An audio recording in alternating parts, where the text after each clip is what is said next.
So ఇప్పుడు ఇవన్నీ కూడా 2025లో రాబోతున్న చేంజెస్ అంటారా? ఇప్పుడు మేనిఫెస్టోలో మన పాయింట్లు చెప్తా ఉంటాం, అన్ని చేయలేము. సో ఆయన అన్నారు, ఇప్పుడు మా గవర్నమెంట్ ఆఫీసర్సే మీ బిల్డర్స్ ప్లేస్ కి వస్తారు, ఆఫీస్ వచ్చి ఇది లేదు పరిశీలించి. హైడ్రా అంటే ఏంటి? హైడ్రామా అని అంటారు అపోజిషన్ పార్టీ.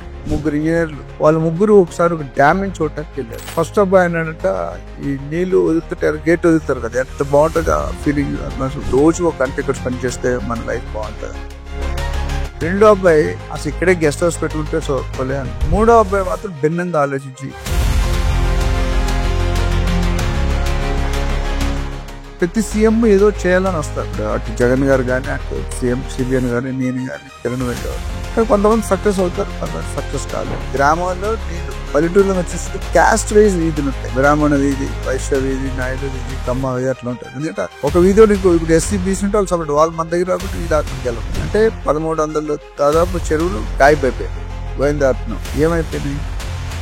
అక్రమంగా కట్టడాలు, ఆకుబేలు, ఆనకట్టలు, పడాబావులు, ఆల్ బిగ్ షాట్స్. పొలిటికల్ ఉన్నారు, స్పోర్ట్స్ ఉన్నారు, సినిమా యాక్టర్స్ ఉన్నారు, అందరూ ఉన్నారు. దానికి సరైన ఏది రంగనాథ్ గారు ఐపీఎస్, ఆయన డిపార్ట్మెంట్ ఆయనే హీరో. ఆయనకి ఏ డిపార్ట్మెంట్ సక్సెస్ఫుల్ గా నెరవేరుస్తారు. ఆయనకు ఒక బౌండరీ ఏర్పడుతుంది, ఆ బౌండరీలో ఎవరు రాని. అంటే ముగ్గురు దగ్గర ఉన్నారు ఐపీఎస్ వస్తుంది మన తెలంగాణ కన్వెన్షన్. ఫస్ట్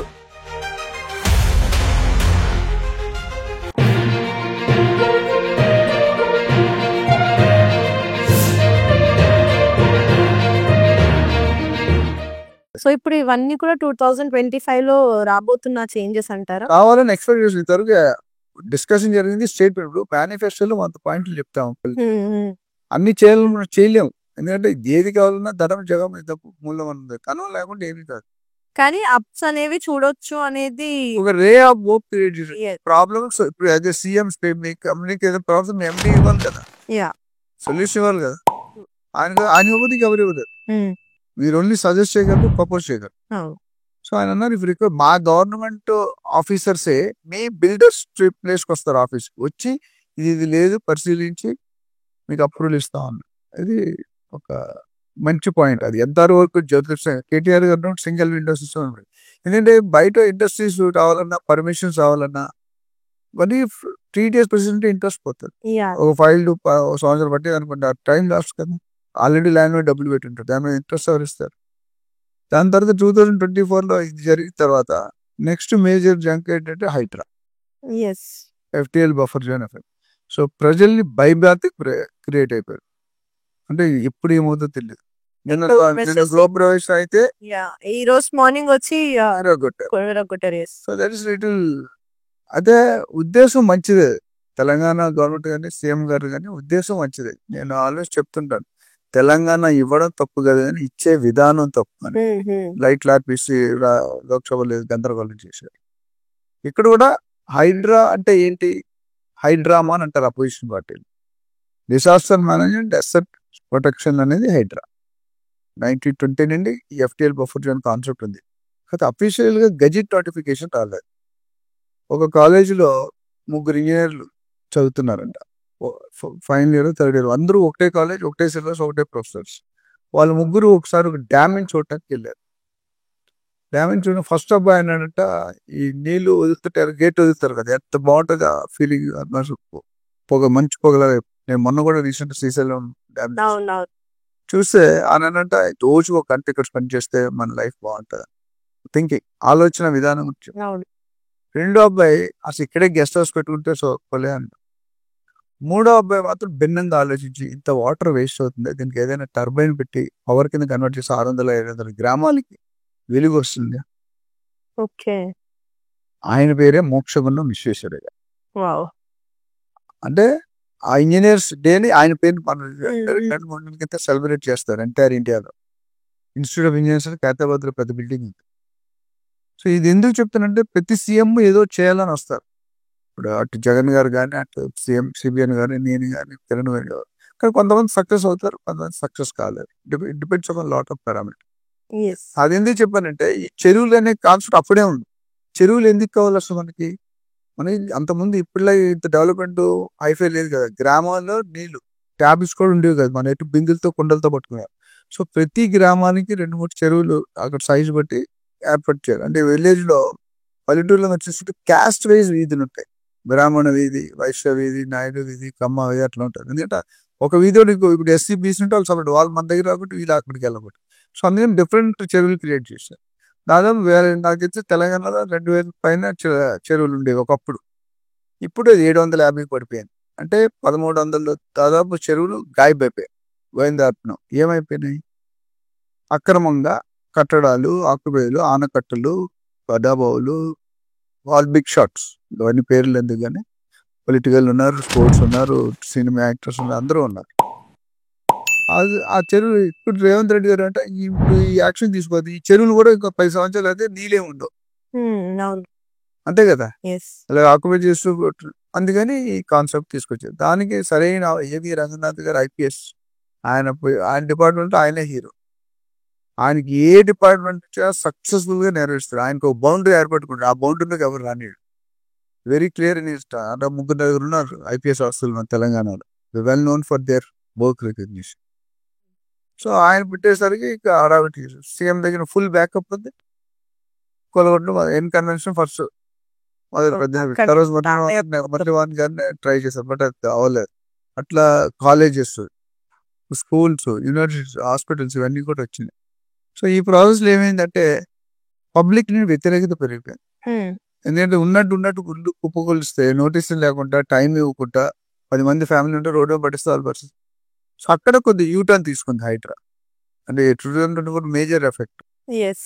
సో అక్కడ ఏమైందంటే యూటర్న్ తీసుకున్నప్పుడు రేవంత్ రెడ్డి గారు అంటే ఆల్రెడీ పర్మిషన్ ఉంటే జిహెచ్ఎంసీ, డిటిసిపి రేరా కనుకుంటే nobody will touch your properties. But permission లేకుండా అండర్ కన్స్ట్రక్షన్ ఉంటే కొలాప్స్ వస్తాయి. స్కూల్స్ కి, కాలేజెస్ కి, హాస్పిటల్ ఎగ్జామ్స్ ఇచ్చారు. ఎందుకంటే సడన్ గా పేషెంట్లు చచ్చిపోతారు. అదే స్కూల్స్ పిల్లలు కాలేజీలో అకాడమిక్ ఇయర్ పాడైపోతుంది. ఎవరిస్తారు? 1 academic year very costly. Retire అనేది కోట్లలో ఉంటుంది. అక్కడ కొన్ని ఇప్పుడు కొంతమంది ఎమ్మెల్సీలు, ఎమ్మెల్యేలు, ఎంపీలు కూడా ఉంటే వాళ్ళకి రూల్స్ పెట్టారు. సో అక్కడ స్లో డౌన్. ఇప్పుడు కొద్దిగా పర్ఫెక్ట్ గా నోటీస్ ఇచ్చి అన్ని చూసుకొని చెక్ చేసుకొని అప్పుడు పోలగొడుతున్నాం. ఇది ఒక మేజర్. అట్లా మార్కెట్ లేనప్పుడు, బిజినెస్ లేకపోతే రేట్స్ పెరగవు, అప్రిషియేట్ అవ్వలేదు ప్రాపర్టీస్. ఎందుకంటే గత 10 సంవత్సరాలు ఏ విధంగా అయితే పెరిగిందో గత 1 year గా పెరగలేదు. అట్లాంటి రేట్లు తగ్గలేదు కూడా, పెరగలేదు, ఓకే, తగ్గలేదు కూడా, న్యూట్రల్ ఉంది. ఎందుకు? కరెక్ట్. ఏదైతే కేసీఆర్ ఉంటారో కొన్ని ఏరియాల్లో కొంతవరకు ఆర్టిఫిషియల్ హైపే.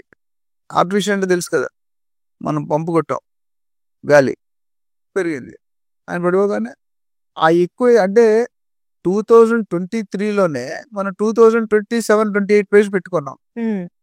ఇప్పుడు కొంతమంది బిల్డర్స్ ఉన్నారు, ఆ పేర్లు చెప్పకూడదు, చెప్పాం. ఆ బిల్డర్ ప్రాజెక్ట్ అమ్మిన తర్వాత రెండోసారి కస్టమర్ ఆ ప్రాజెక్ట్ రాడు. చాలా పెద్ద కంపెనీ, లక్షల మంది ఏజెంట్స్ ఉన్నారు. ఒకసారి ప్రాజెక్ట్ కొన్నాడంటే మళ్ళీ రెండోసారి ఆ ప్రాజెక్ట్, ఎందుకంటే డెవలప్ చేయరు. 80% డెవలప్ చేస్తారు, చేసి 20% చేయరు. ఎందుకు? ఇప్పుడు షాద్ నగర్ లో మీరు కొనుక్కున్నారు, లేకపోతే పాలనగర్ లో కొనుక్కున్నారు, లేకపోతే సంగారెడ్డి, తర్వాత ఎక్కడో పెద్దాపూర్ కొనుక్కున్నాడు. మనం అక్కడ ఇల్లు కట్టుకుంటున్నాము, ఇన్వెస్ట్మెంట్ పెట్టారు. సో ఆ బిల్డర్ మెంటాలిటీ కొంతమంది, అందరూ కాదు, ఏమంటారంటే వాళ్ళు ఎట్లా ఇల్లు కట్టుకొని ఉంటారు, దానికి సెక్యూరిటీ, మెయింటెనెన్స్ ఖర్చు అనేది చేయరు. అప్పుడు ఎప్పుడైతే ఇప్పుడు పెళ్లి కూతురు కానీ పెళ్లి కొడుకు కానీ ముస్తాబ్ అయితే ఎలా ఉంటారు, రా స్టేజ్లో ఎట్లా ఉంటారు, డిఫరెంట్. ఇక్కడ కూడా అంతే. ముస్తాబ్ అంటే పూర్తిగా పార్కులు, గ్రీనరీ, ఎమ్యూనిటీస్ లాంటివి వస్తే దానికి ఆ అందం వస్తుంది, ఆ వాల్యూ పెరుగుతుంది. ఇక్కడ అలా అడిగితే నేను ఒకసారి నాకు చాలా మంది గుర్తుపడతారు, ఎండీస్, చైర్మన్స్, దగ్గర సీనియర్ లెవెల్లో ఉన్నాం కాబట్టి, సార్ అక్కడ కట్టుకొని ఇల్లు కట్టుకొని ఎవరు ఉండరు కదా సార్, మనకు కట్టినా కట్టపోయినా రేట్ అయితే పెరుగుతారు సార్, అది నాశనం. So which is not 100% correct. అది అక్కడ. సో 24లో ఇష్యూలు అనేవి, ఎలక్షన్స్ అయినాయి, అసెంబ్లీ ఎలక్షన్స్ అయినాయి, లోక్సభ ఎలక్షన్స్ అయినాయి, మున్సిపల్. ప్రతి ఎలక్షన్ ముందు 3 నెలల ముందు, 3 నెలల తర్వాత ఆనవాయితీగా మార్కెట్ డౌన్ ఉంటుంది. ఎందుకు డౌన్ ఉంటుంది? లిక్విడిటీ ఉండదు, క్యాష్ మూవ్మెంట్ ఉండదు. అందరికీ తెలుసు, మనం కొనేది ₹1,00,000 అయితే 10 లక్షలు, 2 లక్షలు అఫీషియల్ ఉంటుంది, మిగతా. సో స్వయాను కొంత సీఎం సార్ చెప్పారు ఏంటంటే ఎలక్షన్ టైం క్యాష్ ఉంటుంది, మీకు 50,000 కంటే ఎక్కువ క్యాష్ ఉంది మీ బండిలోనూ, మీ కార్లో. మూవ్మెంట్ లేని ట్రాన్సాక్షన్ ఎట్లా అవుతాయి? అది నార్మల్. సంక్రాంతి వస్తే ఇల్లు అనుకొని పిండి వంటలు చేసుకోవడం ఆనం అవుతుంది, అల్లుళ్ళు, పిల్లలు, కూతురు, మనలు అంతా పెంచుకోవడం. ఇక్కడ కూడా ఎలక్షన్ వస్తే 3 నెలల ముందు మనకి ఏపీకి ఒక అదృష్టం దురదృష్టం ఒకేసారి వస్తాయి. మనకు 2 సార్లు వస్తాయి. అంటే 2 సార్లు డబుల్ స్పిన్ అటాక్. క్రికెట్లో డబుల్ స్పిన్ 2 పక్కల స్పిన్ వేస్తే వికెట్లు పడిపోతాయి ఒకసారి. ఆ ఎఫెక్ట్. సో ఇలాంటివి చాలా జరిగింది. ORR triple RR delay. పాత గవర్నమెంట్ సరైన సెంట్రల్ గవర్నమెంట్ టర్మ్స్ లేకపోవడం వల్ల కరెంట్ ఫండ్స్ నిధులు రిలీజ్ కాలేదు అవి. ఇప్పుడు 25కి వస్తాం. 25కి ఏ మార్పులు చేయొచ్చు? మీరు చూసుకుంటే గత రేవంత్ రెడ్డి గారు వచ్చి 1 year అయింది.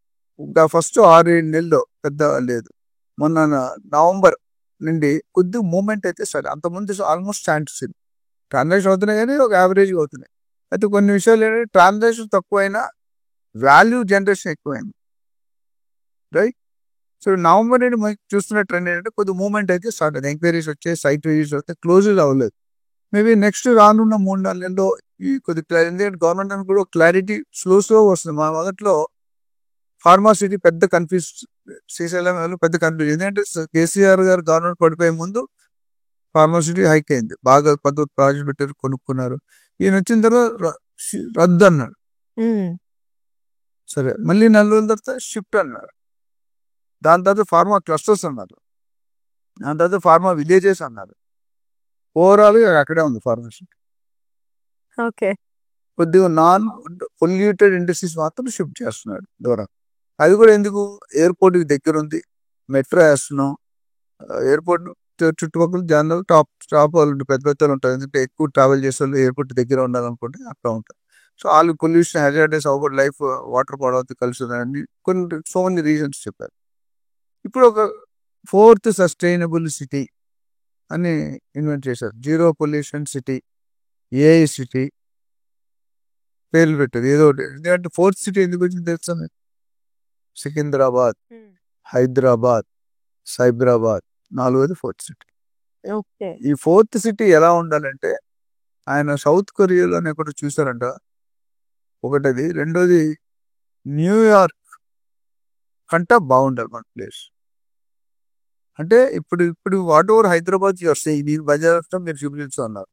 వర్షాలు పడితే కాళ్ళు మునిగితే బిల్డ్ మునుగుతాయి. అంటే స్టెప్ వైజ్ అంచెలంచెలుగా డెవలప్ చేస్తారు కాబట్టి అతుకులు ఎప్పుడు అతికే ఉంటుంది. ఒక్కసారి చేసిన దగ్గర అతికిలే ఉంటాయి. సో ఇప్పుడు ఈ 4th సిటీకి ఆ ప్రాబ్లం లేకుండా చూడమంట. Drainage problem, pollution problem, water problem, gas problem, ఇవన్నీ రకరకాల రోడ్లు, ఇన్ఫ్రాస్ట్రక్చర్, ట్రాఫిక్, పార్కింగ్ ఇవన్నీ లేకుండా high technology, IGBC, Indian green building council, దాని ఆ అప్రూవల్ రావాలంటే దాంట్లో సిల్వర్, గోల్డ్, డైమండ్, ప్లాటినం 4 ఉంటాయి. హైదరాబాద్ కొన్ని బిల్డింగ్స్ ఆల్రెడీ ఐజీబీసీ అప్రూవల్లో నడుస్తున్నాయి. 100 పారామీటర్ పైన ఉంటాయి సర్వీట్ అప్రూవల్ రావాలండి, అంత ఈజీ కాదు. అలాంటి బిల్డింగ్ కడితే ఈ ప్రాబ్లమ్స్ అన్ని పోతాయి, ఎలిమినేట్ అవుతాయి. సో అక్కడ 4th ఏఐ సిటీ వస్తుంది, artificial intelligence, skilled work city, Anand Mahindra గారు చైర్మన్ పెట్టారు దానికి. అంటే sports city, international cricket stadium which is very big, golf course, IT corridor, ఎస్సీజెడ్స్, ఇంకా మిగతా అన్ని కూడా వస్తున్నాయి సంబంధించి. సో 20,000 ఎకరాలు, అందులో గ్రీన్ మెగా టౌన్షిప్, అంటే మొత్తం గ్రీనరీ, ఇవన్నిటితో చేస్తారు. సో ఇది ఒక మంచి పరిణామం. అయితే ఇవన్నీ కూడా ఇంతవరకు ప్రస్తుతానికి స్టేట్మెంట్ రూపంలోనే కనిపిస్తున్నాయి. రియల్ గ్రోత్ ఎప్పుడు వస్తుంటే when starts working out. So 25లో నాకు నిన్న మొన్న ఒక లేటెస్ట్ శ్రీధర్ బాబు గారు కామెంట్ చేశారు ఒక ప్రాసెస్. ఏదైతే మనం ఇంతకుముందు రీసెర్చ్ చేసుకుంది ఏంటంటే అప్రూవల్స్ లేట్ అవుతున్నాయి అన్నదానికి ఆయన ఒక ఆల్టర్నేటివ్ మెథడ్తో వచ్చారు.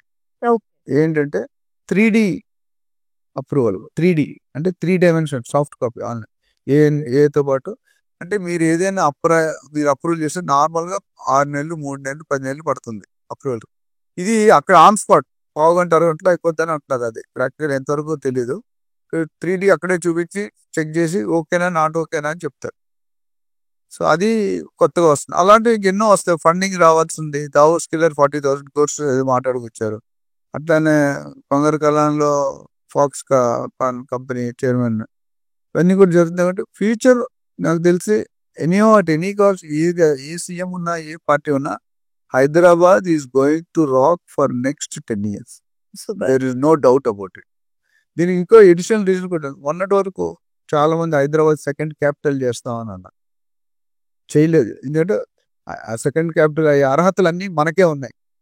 చెన్నైకి లేదు, చెన్నైకి తుఫాన్లు, ముంబైకి లేదు, బెంగళూరు ట్రాఫిక్ ప్రాబ్లం, ముంబై అదే problem, Delhi already problem, pollution high levels, జనాలు అక్కడ షిఫ్ట్ అయిపోవడం రెడీ ఉంది, ఎందుకంటే అక్కడ ఉంటే ఇంకో 10 సంవత్సరాల్లో ఆయుష్ తగ్గిపోద్దని. లేటెస్ట్ నాకు రూమర్ ఏంటంటే సెకండ్ క్యాపిటల్ అయినా యూనియన్ టెరిటరీ అయినా అవ్వాల్సి ఉంటుంది, ఆ రెండు స్టాటస్ పెరుగుతుంది, సెకండ్ క్యాపిటల్ అయినా యూనియన్ టెరిటరీ స్టాటస్. కానీ ఇప్పుడు అది అన్నీ కాబట్టి ఫస్ట్ క్యాపిటల్ అంటున్నారు, ఇండియాకే క్యాపిటల్ అంటున్నారు. వర్క్ చేస్తాను ఇది, ఎందుకంటే హైదరాబాద్ ఉన్నంత ఇన్ఫ్రాస్ట్రక్చర్ వేరే ఏ సిటీకి లేదు. వరల్డ్ లోనే 5th fastest city in the world Hyderabad. And Hyderabad is being looked as global real estate destiny. చాలా మంది ఏమంటే ఆంధ్ర చంద్రబాబు వచ్చిన తర్వాత తెలంగాణ పడిపోయిందని, అది చాలా ఫాల్స్ స్టేట్మెంట్ అండి, పార్షియల్లీ కరెక్ట్. ఇప్పుడు అంటే మీ ఉద్దేశం తెలంగాణ కొనే వాళ్ళందరూ తెలంగాణ వాళ్ళు ఆంధ్ర వాళ్ళే కొంటున్నారా? కాదు కదా, మేబీ 20-30% ఉండొచ్చు, 10% అటు 20%. మిగతా వాళ్ళు ఎవరు? అవుటర్స్ ఎక్కువ ఉన్నారు. Whole India, west zone, east zone, north zone, out of state వాళ్ళు middle east, Dubai, Singapore, America, UK, London, Paris, Dallas, టైగర్ అన్ని ఇక్కడే ఇన్వెస్ట్ చేస్తున్నారు. సో వాళ్ళకి ఇవంతా ఇటు డబ్బులు సంపాదిస్తారు, అక్కడ పెడితే ఇంట్రెస్ట్ రేట్ రాదు, ఇక్కడే పెడతారు ఎన్ఆర్ఐ. సో ఇవన్నీ చాలా హైదరాబాద్ రియల్ ఎస్టేట్ పడిపోదు అనడానికి, పెరుగుతుంది అనడానికి రీజన్ అంటే natural calamities are very good in Hyderabad. అంటే తుఫాన్లు, ఉడుడ్లు, బుడమేరు ఏమి రావు. రెండోది culture of living is very good. ఎవరైనా ఒకసారి హైదరాబాద్ వచ్చారా, they will do not like to move out of Hyderabad. ఫ్యామిలీని ఇక్కడ పెట్టి రిటైర్ బయట చేసుకుని ఇక్కడికి వస్తుంది. ఏ లాంగ్వేజ్ చేయడానికి మన దగ్గర బతికేస్తాడు. ఇప్పుడు తమిళనాడు వెళ్ళాను, హిందీ రాదు, తెలుగు రాదు, ఇంగ్లీష్. మనకి అలా కాదు, అన్ని లాంగ్వేజ్ కొడతాం, రైట్? సో అట్లానే cost of living is very less compare to Bombay, Delhi, Chennai. నీకు తెలుసు వైజాగ్ కన్నా మన Vizag more costly than Hyderabad. Cost of living too much. నేను వైజాగ్ లోనే చదువుకున్నా స్కూల్, కేంద్రీయ విద్యాలయంలో. ఇప్పుడు కూడా వైజాగ్ వెళ్తే కాస్ట్, మన ఆటో 200 అంటే 400 అడుగుతాడు. ఫస్ట్ ప్రాబ్లం వచ్చేది ఆటో కొడుతాడు, కారు కడతాడు. ఉంది 4 కిలోమీటర్లు, రాత్రి అయితే ఒకటి అడుగుతాడు, పగలైతే ఒకటి అడుగుతాడు, సింగిల్ ఉంటే ఒకటి అడుగుతాడు, లగేజ్ ఇక్కుంటా, అట్లా ఉన్నాయి. ఇక్కడ లేదు, ఓబర్ వాళ్ళని బట్టి వచ్చేస్తుంది, ఓబర్ వచ్చే 10 రేటు. సో ఇన్ని కారణాలు ఉన్నాయి. హైదరాబాద్ అనేది పెరగకపోవడానికి రీజన్స్ లేవు, పెరగడానికి ఇన్ని రీజన్స్ ఉన్నాయి. కొద్దిగా మంది స్లో డౌన్ అనేది temporary phase. So 20-30%, 60-70% are investors from outside. మీరు మంది ఈ లాస్ట్ ఇయర్ లో కూడా చాలా డీల్స్ చేసాం మనం. అయితే బిల్డర్కి క్వాలిటీ ఉండాలి, బ్రాండ్ ఉండాలి, పర్మిషన్స్ ఉండాలి. ప్రీ లాంచ్ లో మోసపోతుంది, అది డిఫరెంట్. నేను చాలా ప్రతి వీడియోలో చెప్పే, ప్రీ లాంచ్ లో మీరు తీసుకోకండి. మీరు 30% మార్జిన్ చేస్తున్నాడు, బిల్డర్ 70% డబ్బులు చేస్తాడు. మీరు 30% కోసం 70% వదులుకుంటున్నారు. అందుకని నేను ఏం చెప్తాను, ఎప్పుడు కూడా ఎవరైనా మీరు ఫస్ట్ టైం, సెకండ్ టైం కొనుక్కునేటైతే please appoint a professional agent. Agent చాలా మంది తప్పు అర్థం చేసి, మనం ఇండియాలో బ్రోకర్ అన్నా ఏజెంట్ అన్నా కన్సల్ చిన్న చూపు, డీరేటెడ్ థర్డ్ డిగ్రీ టర్మ్, కానీ అది రాంగ్ అండి. ఇప్పుడు సండే పూట జనరల్గా ఎల్ఐసి ఏజెంట్స్ కానీ రియల్ ఎస్టేట్ ఏజెంట్స్ సండే పూట వస్తారు ఇంటికి. ఎందుకు వస్తారు? సండే పూట అయితే అందరూ ఉంటారు.